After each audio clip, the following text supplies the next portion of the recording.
Well, this starts National Cybersecurity Awareness Month, and we have a really interesting story. Our guest here, Gary Miliefsky, is with the company Snoopwall.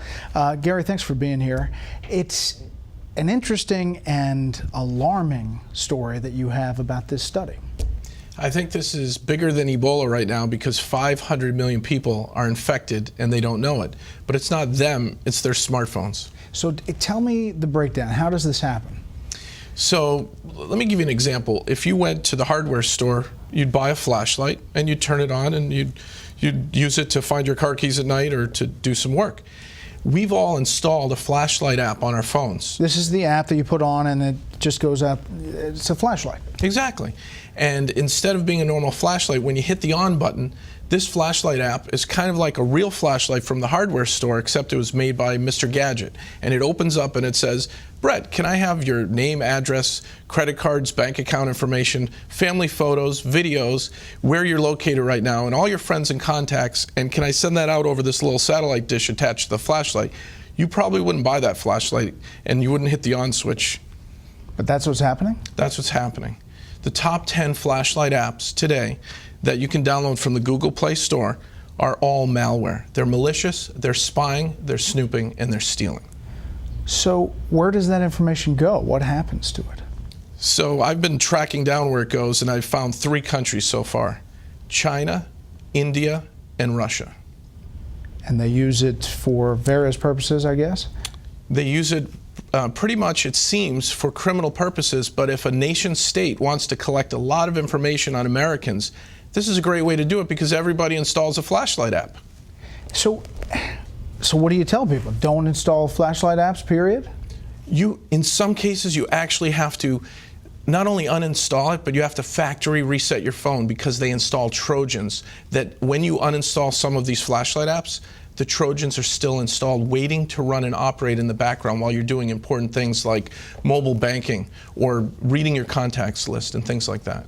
That's amazing. Is that this is a new kind of finding? It's a new finding. So at Snoopwall, I had my team do a vulnerability assessment of the top 10 flashlight apps, and we created a threat report, which we put on our website, that shows that because this is the most downloaded app, I was always wondering why things were happening in an odd way on my phone, where my GPS was being activated and my contact list. So I had my team look into it, and we discovered this. This is brand new information.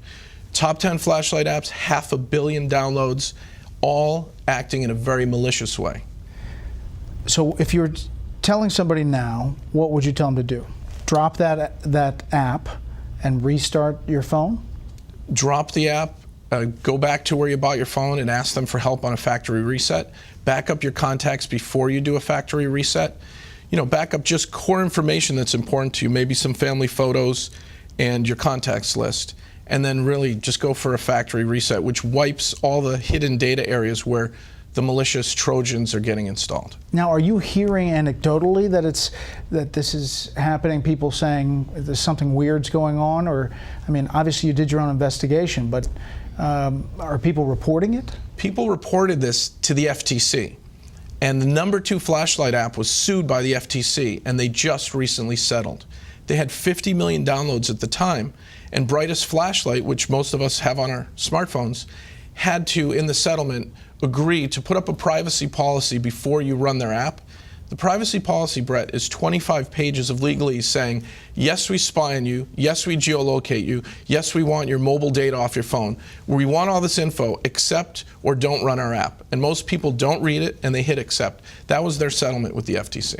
So you just scroll down, as many people do, and through all of the legalese, and people push accept. You don't even have to scroll. The buttons are right there on the front page of the new version of Brightest Flashlight app, and they're up to 100 million downloads now. How big a deal is cybersecurity now? We hear about it, we do stories about it, but how big a deal is this for our culture as we get more and more people with phones, smartphones, and using their computers? I'm worried about kids, teenagers, families that, you give your kid an iPad or a Droid tablet and you let them play and they install apps that do these things, that geolocate your children. And if they're online predators or cyber criminals, they're going to get at our families because this is the back door into our homes. and even into our businesses because we've installed malware and not known about it. So you would recommend going to the hardware store and getting the flashlight instead of actually getting the app? Get a real flashlight, or look for a flashlight app that's under 100 kilobytes, because the ones that spy on you, it tells you their file size, they're 1.2 megabytes to 5 megabytes.